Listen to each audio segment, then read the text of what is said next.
Chuck 11, dig it. Dizzy and wicked talk from the planet E. Shorter when I would like to take you on a trip. Come on along now and listen to our tunes. Just sit back as we go zoom, zoom, zoom. Well, who is she and what's the trouble? Who is the girl? Hey guys, welcome to Frank's Tech Help. Today we're going to be taking a look at the Smith & Wesson SWAT.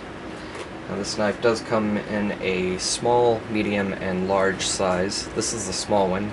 With the blade closed, it's 3.4 inches, and the actual blade is 2.5 inches. The blade itself is 4034 Teflon coated stainless steel, and the handle is made of T6061 aircraft aluminum, and it has the sure grip inlays. Now when I first felt the inlay on this knife, it was very gritty. It felt like about 90 or 100 grit sandpaper. But after playing with it for an hour or so, it kind of smooths off just a little bit, so it turns out to be pretty nice grip. Also, when I first got this, pulled it out of the box, it was very stiff. The action, it almost didn't want to open, and when I tried to use the little assist lever there, it would only open about that far. So I dropped a little bit of WD-40 on both sides, let it soak in for about a half an hour, kind of played around with it, and then cleaned it up very nicely.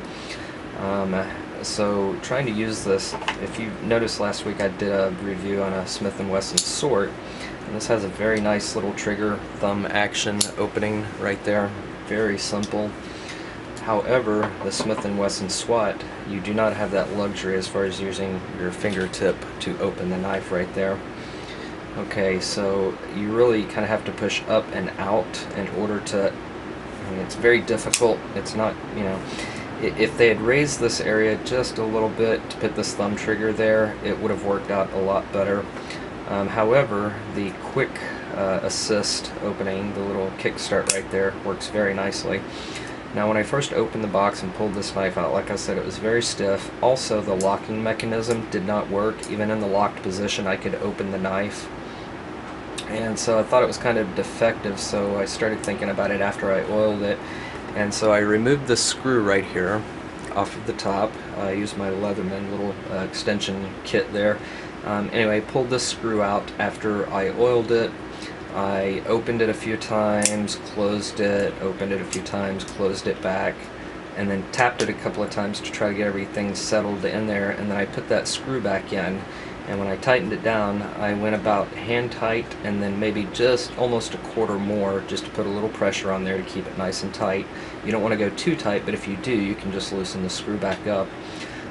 Once I took the screw out and put it back in, it actually, the lock mechanism started working, and it's very easy to open with the spring actuator or the assisted open lever in the back now. So it's very smooth. I was actually had shot a video before this, and I was having a couple of issues during the video, so once I got everything straightened out, I decided to shoot this one. So if your blade does not lock, or if it's very stiff at first, just a little WD-40, pull that screw out, kind of tap it, let things settle in, put the screw back in, just hand tighten, just a little beyond hand tighten.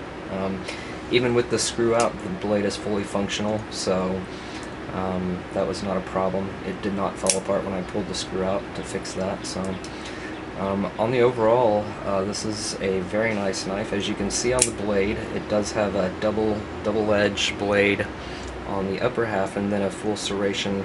It's flat ground on one side, sharpened on the other, and it takes up about half of the blade. Same thing with the SWAT. Has the liner lock in the center there. Let's see if I can kind of get a little closer view for you guys on the liner lock there. The actual construction of that stainless steel clip on the back.